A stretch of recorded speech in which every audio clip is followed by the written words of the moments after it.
Capaian pembelajaran di PAUD. Sama saya, Ika Nova, dan yuk kita belajar bersama. Assalamualaikum warahmatullahi wabarakatuh. Ketemu lagi dengan saya Ika Nova, dan seperti yang saya informasikan di video saya sebelumnya, bahwa kali ini kita akan membahas mengenai capaian pembelajaran pada kurikulum Merdeka. Dan kali ini pastinya di capaian pembelajaran untuk jenjang PAUD, pendidikan anak usia dini.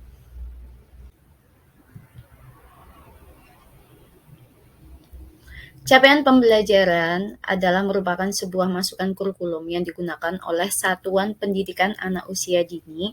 Di sini bisa jenjang TK, RA, BA, kelompok bermain atau playgroup, SPS, dan juga TPA. Nah, dalam merancang sebuah pembelajaran sehingga dapat mencapai STPPA atau standar tingkat pencapaian perkembangan anak. Selanjutnya, capaian pembelajaran juga memberikan sebuah kerangka pembelajaran yang memandu pendidik atau guru di satuan PAUD dalam memberikan stimulasi yang dibutuhkan oleh siswanya. Pastinya di sini adalah oleh anak usia dini.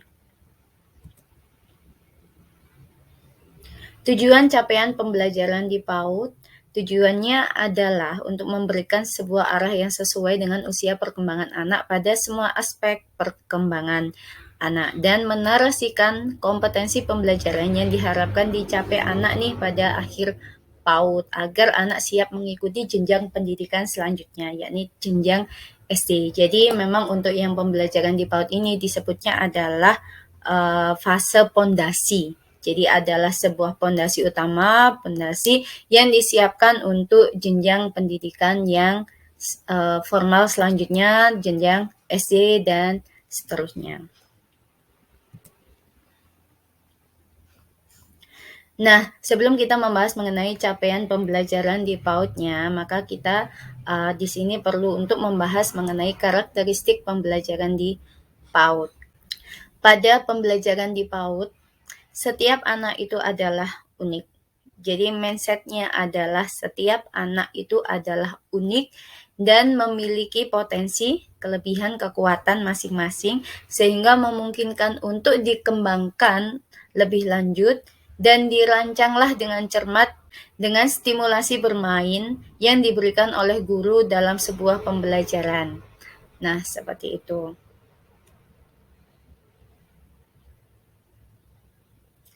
Dalam pembelajaran di pendidikan anak usia dini, nah itu juga perlu memperhatikan nih beberapa karakteristik spesifik. Apa saja? Yang pertama adalah mendukung terbentuknya kesejahteraan diri bagi anak. Yang kedua, menghargai dan menghormati anak. Yang ketiga, mendorong rasa keingintahuan anak. Keempat, menyesuaikan nih dengan usia, tahap perkembangannya, minat, dan juga kebutuhannya anak. Kelima, memberikan stimulasi secara holistik integratif atau secara menyeluruh. Yang keenam, memberikan sebuah tantangan, bimbingan, dan juga dukungan pada pembelajaran tiap anak melalui percakapan dan interaksi bermakna dengan tiap anak. Jadi di sini tiap anak ya, karena kita harus menghadirkan sebuah pembelajaran yang berdiferensiasi. Yang ketujuh, melibatkan keluarga sebagai mitra. Hal ini juga ada hubungannya juga dengan poin yang ke-8, memanfaatkan lingkungan dan teknologi sebagai sumber belajar. Jadi memang adanya dari lingkungan keluarga itu juga penting untuk mendukung sebuah pembelajaran anak yang maksimal. Yang ke-9 terakhir, yakni menggunakan penilaian yang otentik. Jadi penilaian itu diperolehnya bersamaan dengan berlangsungnya proses pembelajaran. Jadi saat kita memberikan penilaian kepada peserta didik atau anak itu bukan berfokus pada hasilnya saja, tetapi prosesnya dari anak itu mulai saat melaksanakan dan akhir hasil yang ditampakkan oleh anak, semuanya itu harus dinilai seperti itu. Oke, kita lanjut. Nah, selanjutnya kita masuk nih pada poin lingkup capaian pembelajaran di PAUD. Nah, dalam capaian pembelajaran di PAUD ini mencakupnya ada 3 elemen stimulasi yang itu saling terintegrasi dan merupakan elaborasi aspek-aspek perkembangan. Nah, aspek perkembangannya apa saja? Nah, kalau aspek perkembangan kita kenalnya kan 6 aspek perkembangan nih. Kalau dulu kita kenalnya kan ada nilai agama dan moral, fisik motorik, kognitif, sosem atau sosial emosional, selanjutnya ada bahasa dan seni. Nah, untuk yang sekarang seni ini dihilangkan. Bukannya dihilangkan, tapi seni ini dileburkan ke semua aspek. Dan untuk penggantinya sendiri, untuk yang seni ini, maka ditambahkanlah dengan nilai Pancasila. Nah, namun untuk elemen stimulasi dalam capaian pembelajaran juga fokusnya tidak hanya ke 6 aspek perkembangan ini saja, tetapi juga bidang-bidang lain untuk optimalisasi tumbuh kembang anak sesuai dengan kebutuhan pendidikan abad 21 nih dalam konteks Indonesia. Dan masalah pembelajaran abad 21 itu juga sempat saya bahas di video saya yang sebelumnya. Nah, dari tiap-tiap elemen stimulasi diharapkan bisa untuk mengeksplorasi aspek-aspek perkembangannya secara utuh dan tidak terpisah. Nah, 3 elemen ini apa saja? Nah, seperti yang kita ketahui di kurikulum Merdeka itu ada nilai agama dan budi pekerti, selanjutnya ada juga jati diri, selanjutnya ada dasar-dasar literasi dan STEM yang akan kita bahas lebih lanjut di part selanjutnya. Nah, ini yang saya maksud. Jadi, ketiga elemen stimulasi tersebut adalah nilai agama dan budi pekerti. Di sini mencakup kemampuan dasar-dasar agama dan juga akhlak mulia. Selanjutnya, untuk poin kedua jati diri, ini mencakup pengenalan jati diri anak yang sehat serta bagaimana dia emosi sosialnya berlandaskan dengan Pancasila serta memiliki kemandirian fisik. Untuk yang ketiga, dasar-dasar literasi dan juga STEM, atau kalau di bahasa Indonesia STEM itu diartikannya adalah matematika, sains, teknologi, rekayasa, dan seni. Kalau yang STEM-nya kan sains, teknologi, engineering, art, dan juga matematik. Jadi di sini di bahasa Indonesia akan menjadi matematika, sains, teknologi, rekayasa, dan seni. Nah, untuk dasar-dasar literasi dan STEM ini itu mencakup kemampuan bagaimana memahami berbagai informasi dan berkomunikasi serta berpartisipasi dalam kegiatan pramembaca. Oke. Sekarang kita akan lanjut kepada rumusannya, rumusan capaian pembelajaran PAUD. Nah, dalam rumusan capaian pembelajaran PAUD ini berdasarnya pada elemen capaian pembelajaran. Jadi kita mengacunya itu pada elemen capaian pembelajaran yang 3 tadi. Nah, yang 3 tadi ini, yang nilai agama dan budi pekerti, terus ada juga jati diri, yang ketiga dasar-dasar literasi dan STEM, ini ada beberapa poin capaian pembelajaran yang bisa kita gunakan nanti untuk kita turunkan menjadi tujuan pembelajaran. Jadi untuk CP, capaian pembelajaran, nanti kita turunkan menjadi tujuan pembelajaran, untuk selanjutnya diturunkan menjadi kegiatan yang kita laksanakan untuk pembelajaran anak-anak di sekolah. Nah, oke, kita lanjut. Kita bahas yang pertama. Untuk nilai elemen pertama, nilai agama dan budi pekerti, ini mengandung ada 4 poin. Jadi yang diingat untuk nilai agama dan budi pekerti ada 4 poin. Yang pertama, anak percaya kepada Tuhan Yang Maha Esa, mulai mengenal dan mempraktikkan ajaran pokoknya sesuai dengan agama dan kepercayaannya.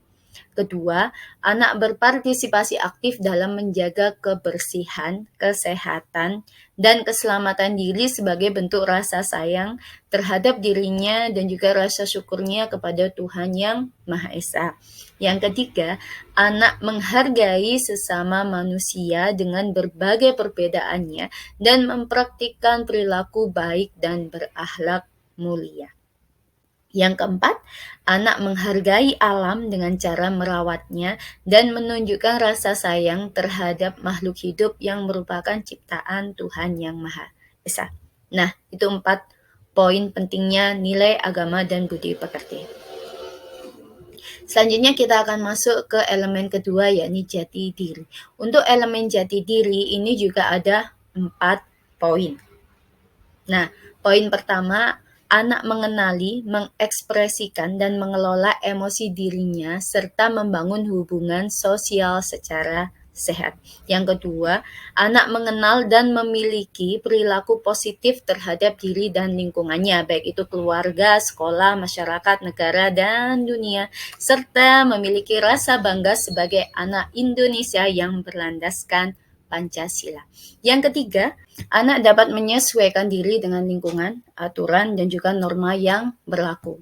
Dan yang keempat, anak menggunakan fungsi geraknya, motorik kasar, halus, dan taktilnya untuk dapat mengeksplorasi dan memanipulasi berbagai objek dan lingkungan sekitar sebagai bentuk pengembangan diri. Nah, itu di elemen jati diri ada 4. Untuk elemen yang terakhir ketiga, yakni dasar-dasar literasi dan STEM. Nah, ini ada 7 poin. Nah, jadi tadi kan ada 4 yang sekarang 7. 7 ini yang pertama, anak bisa mengenali dan memahami berbagai informasi, mengomunikasikan perasaannya dan pikiran secara lisan, tulisan, atau menggunakan berbagai media, serta membangun percakapan. Yang kedua, anak dapat menunjukkan minat, kegemaran, dan berpartisipasi dalam kegiatan pramembaca dan pramenulis. Yang ketiga, anak dapat mengenali dan menggunakan konsep pramatematika untuk memecahkan masalah dalam kehidupan sehari-harinya. Yang keempat, anak dapat menunjukkan kemampuan dasar berpikir kritis, kreatif, dan juga kolaboratif. Yang kelima, anak menunjukkan rasa ingin tahunya melalui observasi, eksplorasi, dan eksperimen dengan menggunakan lingkungan sekitar dan media sebagai sumber belajar untuk mendapatkan gagasan mengenai fenomena alam dan sosial. Lanjut yang keenam, anak menunjukkan kemampuan awal menggunakan dan merekayasa teknologi serta untuk mencari informasi, gagasan, dan keterampilan secara aman dan juga bertanggung jawab. Dan yang ketujuh, anak dapat mengeksplorasi berbagai proses seni, mengekspresikannya, serta dapat mengapresiasi sebuah karya seni. Nah, itu adalah 7 poin dalam elemen dasar-dasar literasi dan STEM. Jadi yang perlu kita ingat tadi, ada dalam capaian pembelajaran PAUD itu ada 3 elemen. Nah, yang ke-1, nilai agama dan budi pekerti, ada 4 poin. Yang kedua, ada jati diri. Untuk jati diri ini juga ada 4 poin. Dan yang terakhir ketiga adalah dasar-dasar literasi dan STEM. Nah, kalau yang ini ada 7 poin atau ada 7 capaian pembelajaran. Nah, dari capaian pembelajaran tadi, nah seperti yang saya informasikan tadi di awal, inilah capaian pembelajaran inilah yang akan kita turunkan menjadi tujuan pembelajaran. Jadi dari capaian pembelajaran ke tujuan pembelajarannya, selanjutnya baru ke kegiatannya, rencana kegiatan pembelajarannya. Nah, jadi seperti itu untuk capaian pembelajaran. Semoga bermanfaat dan sampai ketemu di next video. Wassalamualaikum warahmatullahi wabarakatuh.